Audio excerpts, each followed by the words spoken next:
श्रीमद्भगवद्गीता। ओम भगवते वासुदेवाय नमः। ओम अखंडमंडलाकारं व्याप्तं येन चराचरं तत्पदं दर्शितं येन तस्मै श्रीगुरवे नमः। शुक्लांबरधरं विष्णुं शशिवर्णं चतुर्भुजं प्रसन्नं वदनं ध्याये सर्वविघ्नं उपशान्तये। नारायणं नमस्कृत्यं नरं चैव नरोत्तमं देवी सरस्वती व्यासं ततो जयम् उदीरयेत्। व्यासं वसिष्ठप्तारं शक्ते पौत्रमकल्मषं पराशरात्मजं वन्दे सुखतातं तपोनिधिं। व्यासाय विष्णुरूपाय व्यासरूपाय विष्णवे नमो वै ब्रह्मविद्यये वसिष्ठाय नमो नमः। ओ चतुर्वदन ब्रह्मा दिव्याहु परहरि आभालोचन शम्भुर्भगवान् बादरायण। सप्तमोऽध्याय विज्ञानयोगः। श्रीभगवान् उवाच मन आसक्ति मोर ठारे आश्रय करी नमहरे। जे जन जग अभ्यास होई समस्त तत्व जाने सेही। तार कारण सुन पार्थ बुझाई कहुछि समस्त। शास्त्र को कले आलोचना शास्त्रीय कर्म रे कामना। गुरुर उपदेश मान एथिरे जन्मे जेउ ज्ञान। विज्ञान सह जेउ ज्ञान कहिबि तोते ताहा सुण। बुझाई विशेष प्रकारे जाहा कि मोक्ष निमित्तरे। बुझिबा पाई किछि बाकी नथिबो आउ हे धानुकी। सहस्र जीव मध्ये नर श्रेष्ठ से शक्ति अछि जार। भक्ति रे शक्ति व्यवहारे परमेश्वर लाभ करे। ब्रह्मरे चितार्पण करी भक्ति सहित पूजा करी।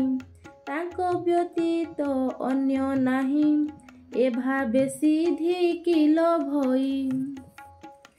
भूमि जल अग्नि पवन पुणी आकाश बुद्धि मन।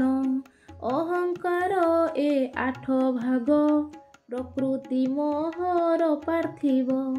ए अष्ट प्रकृति अपरा जीव रूपा प्रकृति परा।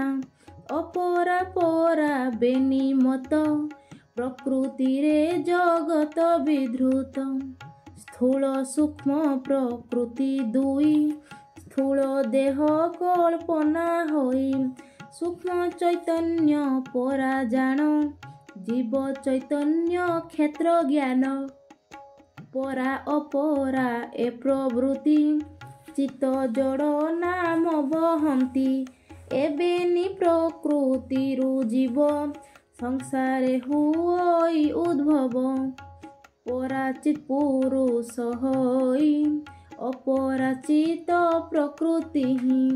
एणु सर्व विश्व उत्पत्ति तिरोधाने प्रलय हंती। हे धनंजय मु प्रधान मठारु बळी नाही आन। सूत्रे मणि बंधा थिले सूत्र देखा न जाए तिले। मो देहे समस्त ग्रथित परमात्मा अधिशयित। ब्रह्मांडे जाहा विद्यमान से सबु दृष्ट हे अर्जुन। रस स्वरूप जले मुहि चंद्र सूर्य रे प्रभा होई। वेद रे मुहि जे ओंकार आकाशे शब्द रूप मोर। मनुष्य पौरस अटई जान अर्जुन चिते ध्याई। शब्द स्पर्श रूप गंध रूप स्वरूप पृथ्वी मध्य। अग्नि रे तेज रूप मुहि प्राणी रे जीवन बोलाई। ତପୀଙ୍କ ତପସ୍ୟା ରୂପରେ ବ୍ରହ୍ମ ବିହରେ ଜଗତରେ। ହେ ପାର୍ଥ ମୁଁ ସର୍ବଜୀବର ଆଦି କାରଣ ବୀଜଧର। ମୁଁ ହିଁ ଅଟଇ ସନାତନ ବୁଦ୍ଧିମାନର ବୁଦ୍ଧି ଜାଣ। ତେଜସ୍ୱୀଙ୍କର ତେଜ ମୁହିଁ କାରଣ କହୁଛି ବୁଝାଇ। ବୃକ୍ଷ ବୃକ୍ଷ ଜୀବ ଜୀବରେ ଭାବନ୍ତି ପ୍ରଭେଦ ଯେ ନରେ। ସ୍ଥୂଳ ଭାବରେ ଭେଦ ଦିଶେ ମାତ୍ର ସୂକ୍ଷ୍ମରେ ଏକ ଦିଶେ। ସୂକ୍ଷ୍ମ ଶରୀର ଉପାଦାନ ସମସ୍ତଙ୍କର ଏକ ଜାଣ। ଅପ୍ରାପ୍ତ ବସ୍ତୁ ତୃଷ୍ଣା କାମ ପ୍ରାପ୍ତ ଆସକ୍ତି ରାଗ ନାମ। ଅପ୍ରାପ୍ତେ ଇଚ୍ଛା ପ୍ରାପ୍ତେ ରକ୍ଷା ନାହିଁ ଯା ବଳବାନ ଦୀକ୍ଷା। ବଳ ହିଁ ବଳୀଙ୍କର ମୁହିଁ ପ୍ରାଣୀଙ୍କ ଦେହେ ମୁହିଁ ରହି। ଧର୍ମ ବିରୋଧେ ହେ ଭାରତ କାଚ ସ୍ୱରୂପ ପ୍ରାଣୀ ଗାତ୍ର।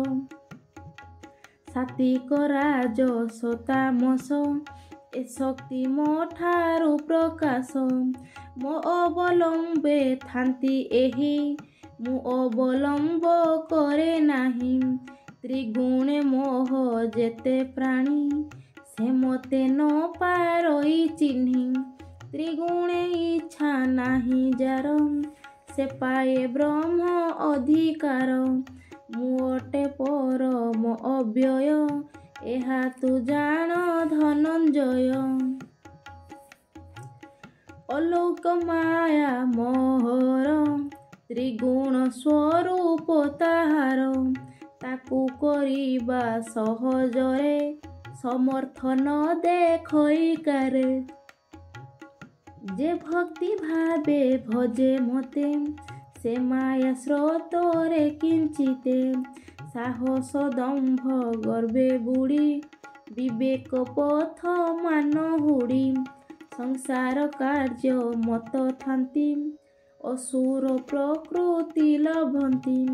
ସେ ପାପୀ ଅତି ମୂଢ଼ ଜନ ଯେ ମୋତେ ନ କରେ ଭଜନ। ଆର୍ତ ଜିଜ୍ଞାସୁ ଅର୍ଥ ପ୍ରାର୍ଥୀ ଜ୍ଞାନୀ ଏ ଚାରୋଟିର ମତି। ପୁଣ୍ୟବନ୍ତ ଏ ଭଜେ ମୋତେ ଶୁଣ ଅର୍ଜୁନ ତୋଷ ଚିତେ। ଆର୍ତରେ ଗଜ ଡାକ ଦେଲା ଉଦ୍ଭବ ଜିଜ୍ଞାସା କରିଲା।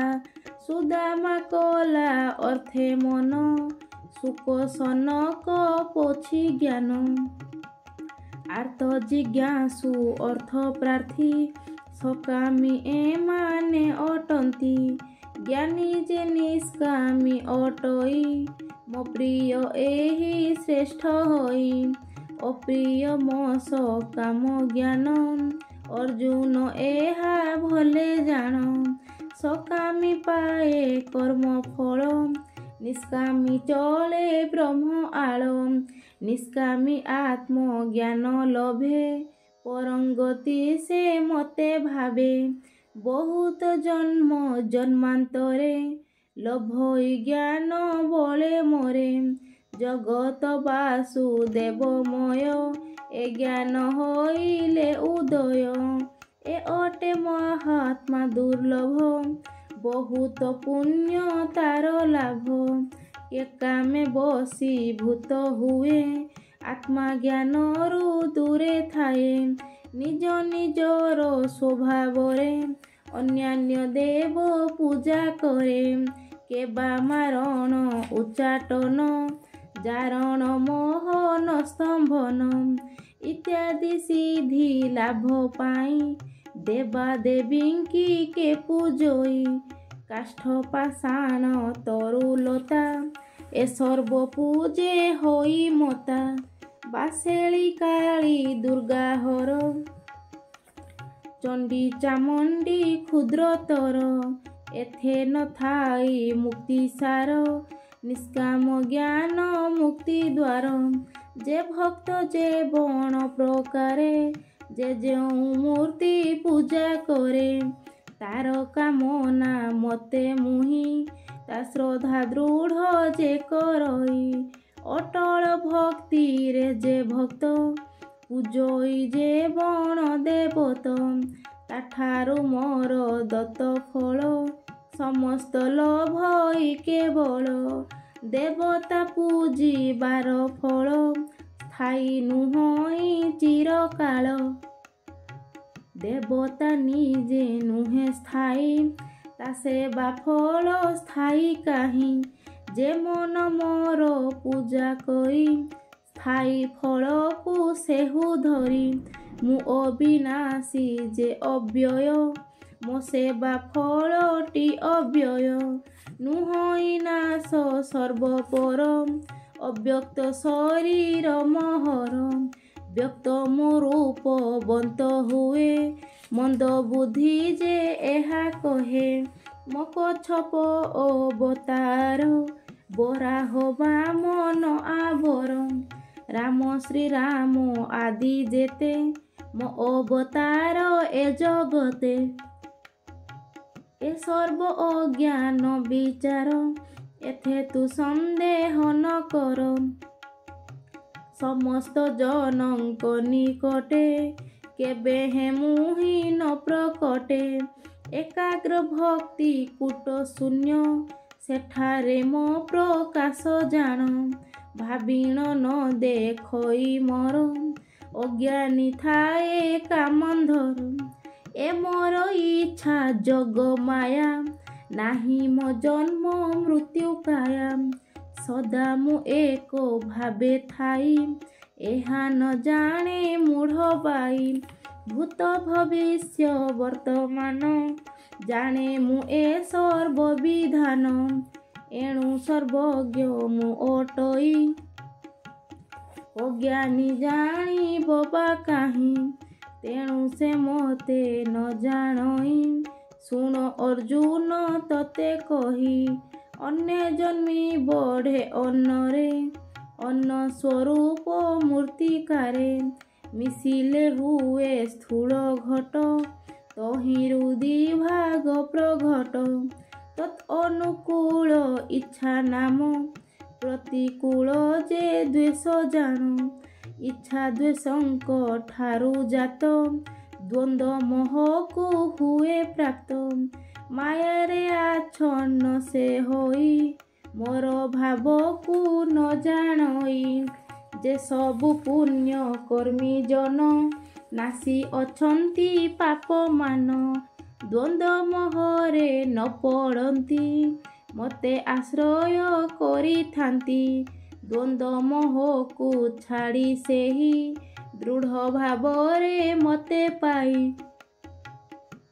ମରଣ ଜରା ମୋକ୍ଷ ଇଚ୍ଛା କରଇ ମୋ ଆଶ୍ରୟ ବାଞ୍ଛା ସେହି ଯେ ପରମ ଆତ୍ମା ଜାଣେ ଆଧ୍ୟାତ୍ମ ମହାତ୍ମ୍ୟ ବର୍ଣ୍ଣନେ ଅଧ ଦୈବତ ଅଧିଭୂତ ଯେ ଅଧିଯଜ୍ଞ ଏ ସମସ୍ତ ବିଷୟ ସଦା ମୋତେ ଜାଣି ମଠାରେ ମନ ଦେଲେ ପ୍ରାଣୀ ଏକାଗ୍ରତାରେ ମୋତେ ଧ୍ୟାଏ ମୃତ୍ୟୁ କାଳରେ ହେତୁ ପାଏ ସିଦ୍ଧି ହେଉ ବା ନହୁ ଯୋଗ କଲେ ପରମ ଆନନ୍ଦ ଭୋଗ ଦ୍ୱିତୀୟ ଜନ୍ମ ସେ ନ ପାଏ ମୋର ଐଶ୍ୱର୍ଯ୍ୟ ଭୋଗୁଥାଏ ଏହି ତ ଜ୍ଞାନ ଯୋଗ ପାଥ ଅଜ୍ଞାନ ବାସୁ ଭାବେ ଚିତ इति श्री महाभारते शतसाहस्र्यां संहितायां वैयासिक्यां भीष्मपर्वणि श्रीमद्भगवद्गीतासूपनिषत्सु ब्रह्मविद्यायां योगशास्त्रे श्रीकृष्ण अर्जुन संवादे विज्ञान योग नाम 7ମ अध्याय।